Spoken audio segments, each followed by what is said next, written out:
Hola chicas, bienvenidas.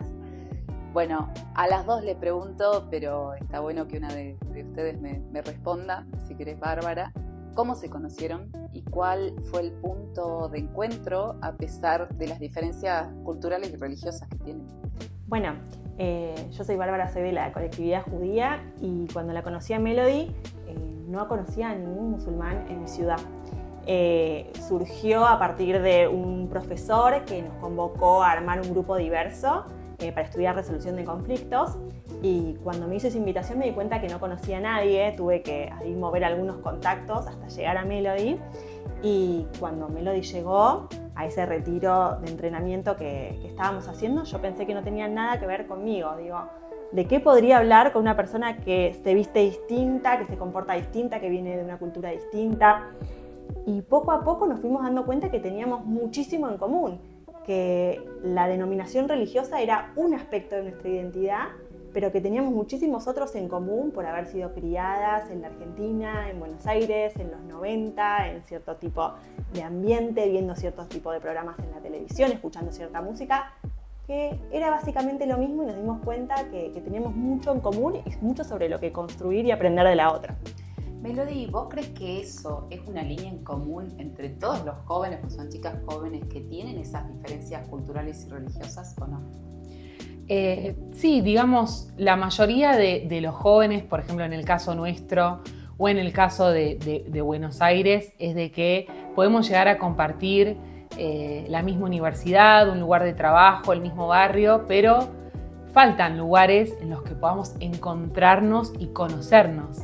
Eso fue gracias a ese retiro que empezamos a descubrir, mira, ella estudió la misma carrera que yo, similar a la mía, o le gusta ir a los mismos recitales. Esas cosas se dan en estos encuentros. Claro. ¿Qué viste en común exactamente por ejemplo, en este caso de Melody? Porque si bien pertenecen a culturas y religiones distintas, deben tener muy en común, por ejemplo, las madres, las abuelas, las formas de crianza. Muchísimo. Lo primero que descubrimos en común fue una noche que frente a un fogón empezamos a cantar canciones de chiquititas. Eso fue lo que disparó la amistad y disparó la curiosidad de decir, me parece que acá hay algo más. Y después nos fuimos invitando a la casa a compartir tradiciones, a compartir festividades. Yo llegué a la casa de Melody y me recibió como me hubiese recibido cualquier familia de la colectividad mía, con sabores y comidas muy similares, porque nosotros también tenemos muchos descendientes de Medio Oriente que trajeron los mismos sabores, las mismas comidas, y de pronto nos gustaba ir a ver las mismas películas al cine, empezamos a compartir libros, charlas y lo que comparte cualquier grupo de amigas. Pero tienen opiniones diferentes sobre la política y sobre lo cultural.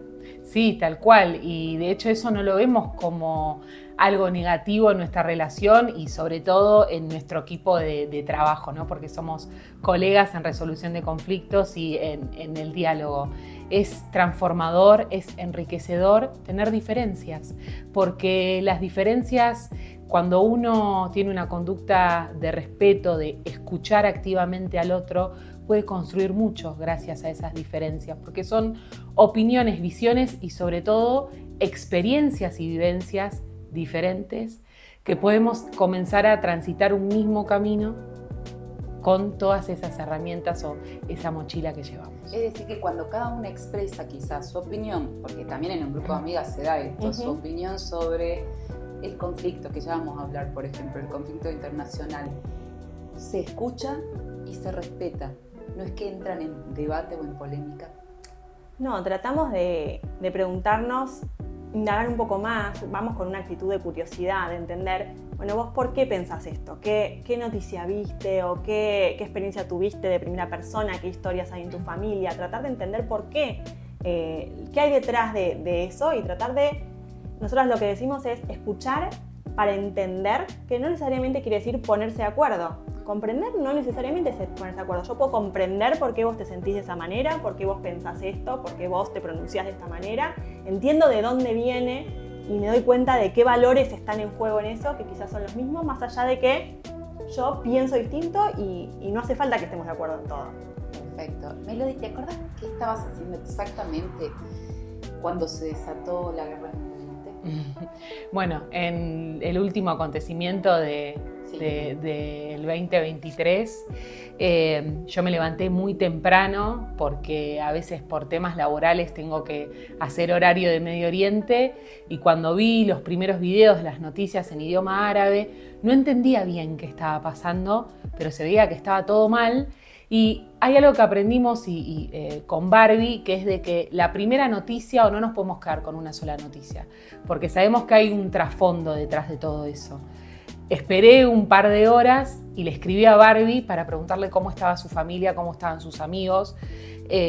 Todavía no entendíamos bien qué estaba pasando. Yo ese día iniciaba mi actividad en un comité para Medio Oriente, así que fue como todo muy justo. Me encontraba en mi casa y obviamente que fue desesperante.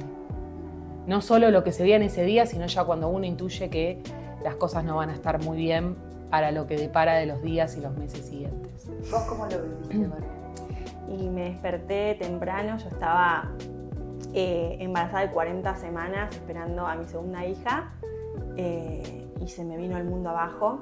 Me desperté con un mensaje de Melody preguntando cómo estaba mi familia, y ahí digo, me parece que acá pasó algo. En un sábado, me desperté un poco tarde, y ahí empecé a ver las noticias, y lo pienso y se me pone la piel de gallina hasta el día de hoy, porque un poco me quedé en ese día, un poco ese día, el 17 de octubre, cambió mi vida, como cambió la vida de mucha gente, y se nos vino el mundo abajo, porque nosotros que veníamos trabajando en diálogo y confiando en que la paz era posible, en que íbamos por buen camino, y en ese momento, incluso en el panorama internacional, parecía que se venían nuevos acuerdos de paz y que íbamos por ese camino y hablábamos de los acuerdos de Abraham con mucho entusiasmo, y de repente el mundo se convirtió en puro odio, vimos como maldad extrema, y realmente nos quedamos ahí medio paralizadas, viendo como el mundo, como la esfera para hablar de paz y de convivencia se iba achicando cada vez más, hasta que hablar de paz se volvió una mala palabra. Y eso nos pasó a las dos. Las dos subimos un mensaje de paz a los pocos días y nuestras comunidades no lo recibieron bien. Ajá. De los dos lados, hablar de paz se había vuelto una mala palabra. Es decir, que en medio de la guerra, hablar de paz, al parecer, no sería como la solución. Pero a la vez, ustedes tienen una intención de que esto pueda expandirse, ¿no? Sí, hablar de paz significa entender que esto hay que trabajarlo juntos, no hay otra. No es nosotros solos y deparar el destino del otro. Esto es trabajar juntos, estemos de acuerdo o no estemos de acuerdo. Hay gente, hay familias, hay niños, hay mujeres, hay hombres, y hay que entender que esto se trata de la sociedad, no de los intereses de algunos pocos. Entonces, si no trabajamos juntos, no va a ser posible, pero sí creemos que hay muchísima intención y hay muchos grupos, aunque a veces no se visibilice, que están trabajando para llegar a una paz positiva, como se dice, que es una paz que sea duradera y que sea justa, de que estén todas las partes trabajando en común. ¿Qué sentimientos afloran cuando ven las noticias, cuando vemos todos como sociedad las noticias de redes sociales atroces como violaciones, poner cuerpos como escudos, secuestros? ¿Cómo lo gestionan? Bueno, es muy difícil porque toca nuestros sentimientos. Primero la cercanía, ¿no? De tener familiares. Yo tengo familiares en el Líbano. Lo que pasó el 7 de octubre escaló al Líbano. Mi familia, digamos, perdieron, por ejemplo, sus hogares. Estar constantemente llamando y sabiendo si estaban por lo menos con vida. Y ver esas noticias y sobre todo las repercusiones que muchas veces son esas conversaciones de discursos de odio, eso es lo que más nos apena porque es un retroceso, ¿no? Nosotros consideramos que en toda esta desgracia y deshumanización que están viviendo en Medio Oriente, se puede hacer algo, no está todo perdido, pero se necesita trabajar con todas las partes. ¿Qué le dirías, Barbie? ¿Qué le dirían a esas personas que tienen frente a esto? Y que no hace falta irse a una guerra, ¿no? Porque en el día a día también vemos los haters, ese discurso de odio, ese odio que necesita canalizarse. Y ustedes, si se quiere, como parte de estas comunidades que en teoría se están enemistadas, pero que está a la vista que se puede conversar. Y como ustedes hay muchísimos ejemplos, Barenboim, la orquesta, tantos otros ejemplos. ¿Qué le dirían a esas personas que se zambullen en el conflicto y que van realmente por el discurso del odio? Les diría que las entiendo, les diría que entiendo el temor, entiendo que cuando uno se siente atacado y cuando uno constantemente está viendo en sus redes sociales, en los medios, imágenes terribles, imperdonables, lógicamente que uno lo que primero le sale es el odio. Y les diría que hay otro camino posible, que hay que animarse a salir de lo que nos muestran las redes sociales, a cuestionar un poquito, a tener una mínima duda y preguntar. Y animarse a encontrarse con el otro y preguntarle, ¿qué te pasa a vos cuando ves esta imagen?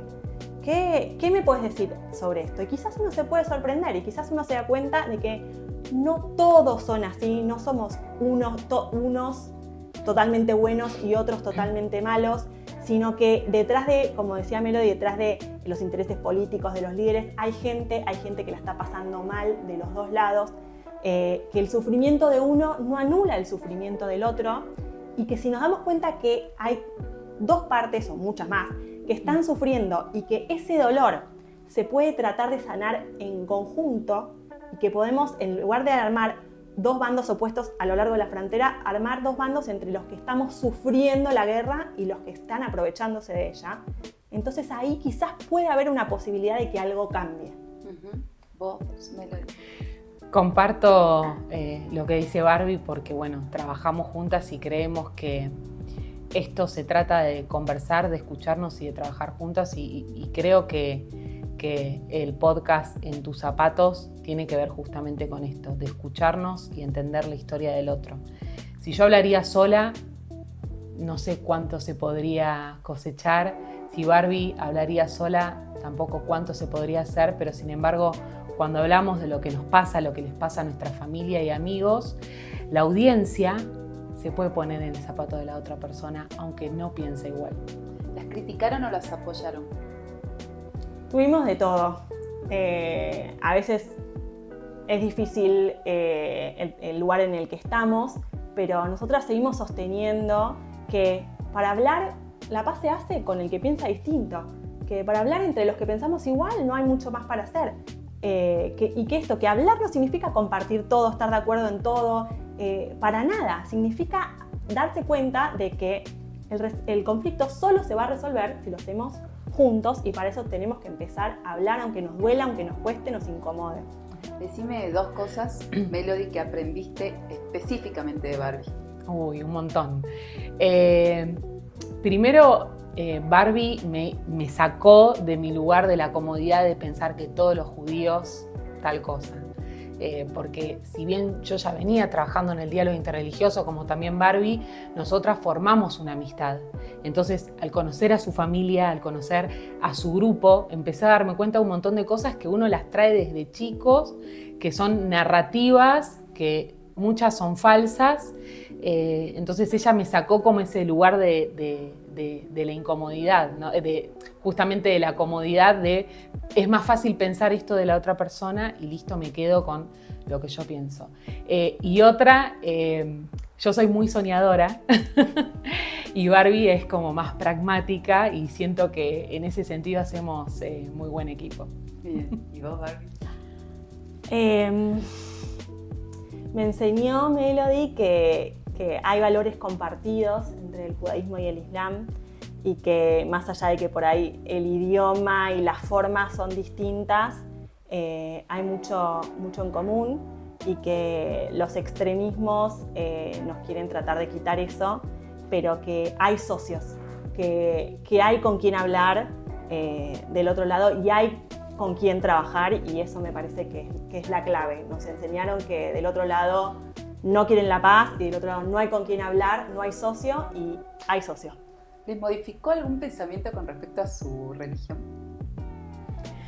Yo creo que el diálogo en general nos invita o nos incentiva a conocer más sobre nuestra propia religión, porque no es solo lo que vos practicás en tu comunidad o en tu hogar o en tu lugar de culto, sino también lo que vas a compartir para el otro que no te conoce o no conoce tu fe.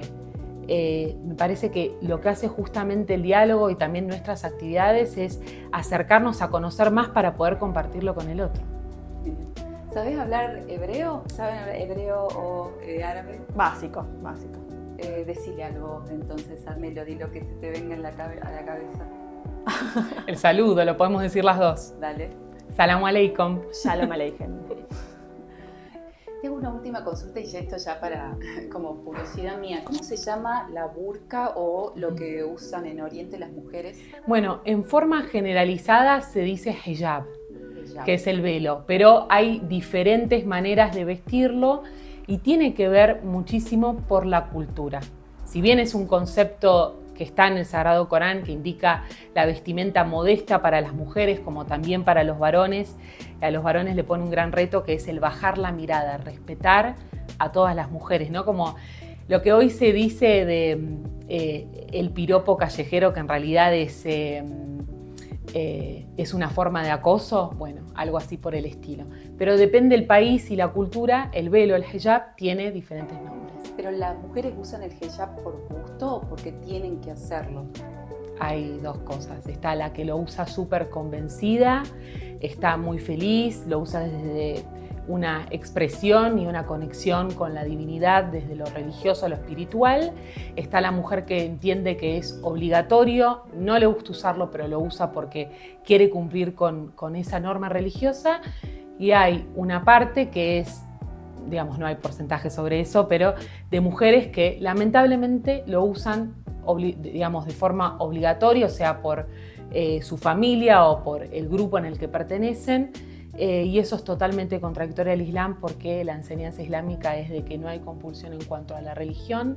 El mensaje ya ha sido dado, uno es libre de elegirlo, ¿no? Y la relación es directa con la creación. Gracias, chicas. Por favor.